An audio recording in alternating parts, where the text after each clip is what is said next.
This one's wife, he is a threat. As I mentioned earlier, the imminent publication of Bell Endgame means that excerpts and commentary about this dire publication will be spattered all across the newspapers like so much manure being spread about the parish. And this time it's the Times' turn, with an article by Valentine Lowe that tells us there is no going back for Harry and William, Omid Scobie says. The rift between the Duke of Sussex and his brother, the Prince of Wales, is so bad that there is no going back, according to the author of a new book about the royal family. Well, the reason that rift is so bad is as a consequence of the behaviour of Harry and this one's wife. The lies and revisions of history that they've told in relation to the wider royal family and also Prince William and his wife justifiably mean that as a normal, Prince William is just not going to put up with this shit any longer. He, of course, recognised that this one's wife was a problem at an early juncture and advised his brother to take things slower, that he was rushing into matters. William at that time didn't realise that his brother was being ensnared by a narcissist. He knows that now, but he didn't at that time. But what he did recognise that there was something rotten in the state of Ginger Bollocks and his union with her. And therefore, he offered caution. Unfortunately, as is often the case, the victim of a narcissist throws caution to the wind as a result of the love bombing that they experience, the benign manipulations that they're subjected to, and their soaring emotional thinking. He allowed his chicken to be roasted as he was then drawn into her web, and all William could do was look on and shake his head. There it might not have been such a problem if it had just been confined to the way that Harry was being treated by her. But of course, as is often the case when a narcissist enters the scene, their behaviour and influences go beyond the primary victim and extend and pollute other members of the family. Harry found himself pulled away from the members of the family and swallowing her poison, and it generated rifts with other members of the family, so much so that he then started to spout her claptrap, which offended William and his wife. William, exhibiting his emotional empathy for his wife, naturally had to defend her, and thereafter expertly advised has recognised that the most successful thing that he can do is to have nothing to do with this one's wife, and by extension, nothing to do with his brother. The article explains that Harry has become a threat to the crown because he can think for himself outside the confines of the monarchy. This, of course, is undoubtedly the kind of psychobabble that has been pumped out by this one's wife as she said, "Harry, you can think for yourself outside the confines of the monarchy." "Oh, yeah, absolutely right. I'm thinking light blue for the sky with this crayon. Mm-hmm. Yeah, see what you can do. You're so clever." And thus she's pumped into his brain the idea that he's the one that is actually special, that he can think outside of the hive mind of the royal family, when he doesn't realise that his mind is effectively controlled by his handler. Bell Endgame, the Times reports, is the new book by the improbably named plastic-faced Lieutenant Omid Scobie, who, with Carolyn Durant, who has never been seen again, such was her level of embarrassment and shame, wrote Finding Freedom, about Harry and this wife's departure from the royal family, all based upon the diaries that this one's wife supplied to Omid Scobie. The book, which has the subtitle Inside the Royal Family and the Monarchy's Fight for Survival, has been serialised in People, an American magazine.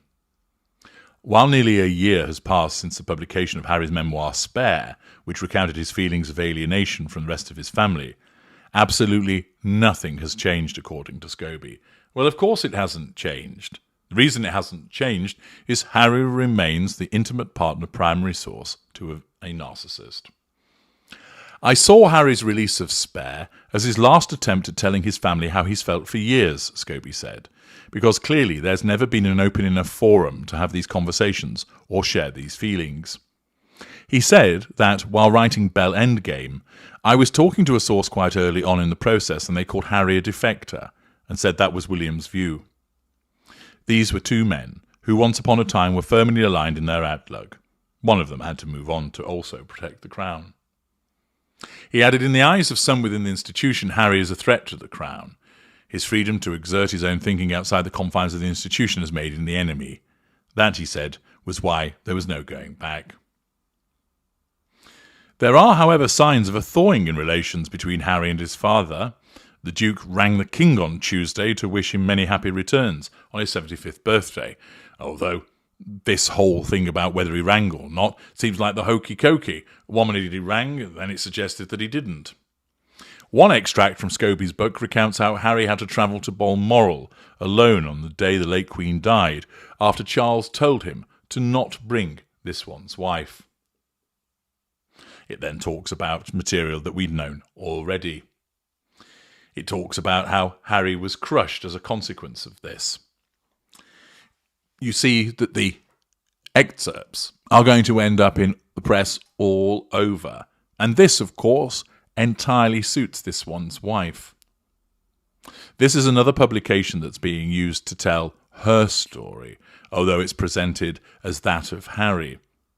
She lurks in the background, making these points, feeding the information to Omid Scobie, and I have little doubt that as more serialization occurs, we will hear more from the voice of the spider. The idea that Harry is a threat to the crown is a ridiculous one. He is the spare and is now way down the line of succession. The crown has been doing perfectly well without Harry and this one's wife, as has been demonstrated since the coronation.